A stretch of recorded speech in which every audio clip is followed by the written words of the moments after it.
វិតមនុស្សខ្លីណាស់មានរឿងខ្លាំងនៅមិនត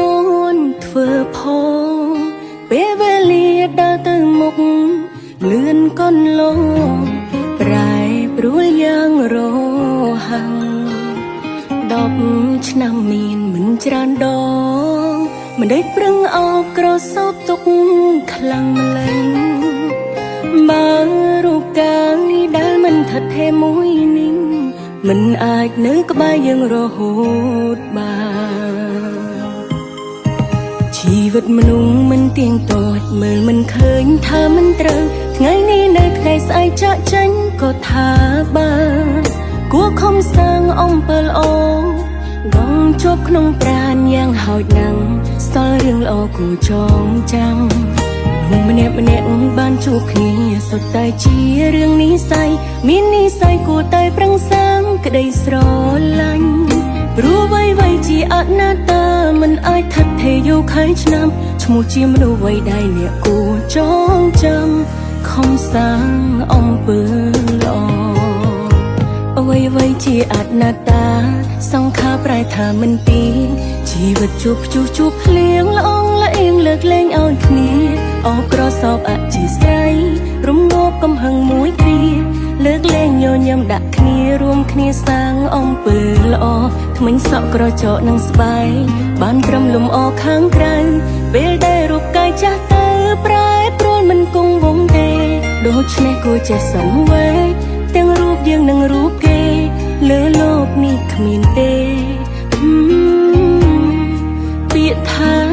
អន្តរ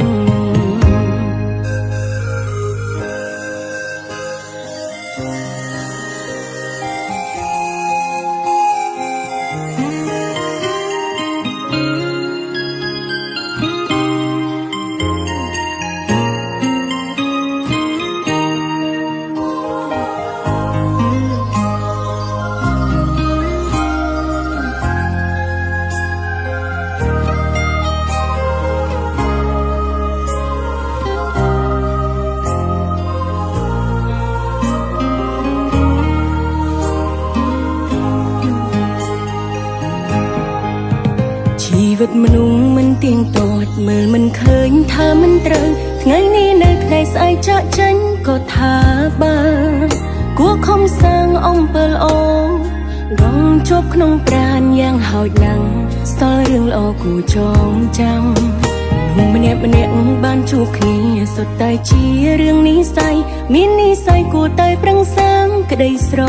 ឡាញ់ព្រោះអ្វីជាអនត្តាមិនអាចថិតថេរយកខែឆ្នាំឈ្មោះជាមនុស្សវ័យដែលអ្នកគួរចងចាំខំសាងអំពើល្អ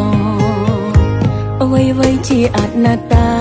សង្ខារប្រែថាមិនទីជីវិតជួបភ្លៀងល្អងល្អៀងលើកលែងឲ្យគ្នា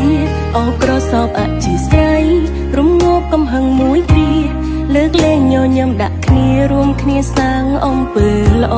ថ្មិញសក់ក្រចកនឹងស្បែកបានត្រឹមលំអខាងក្រៅ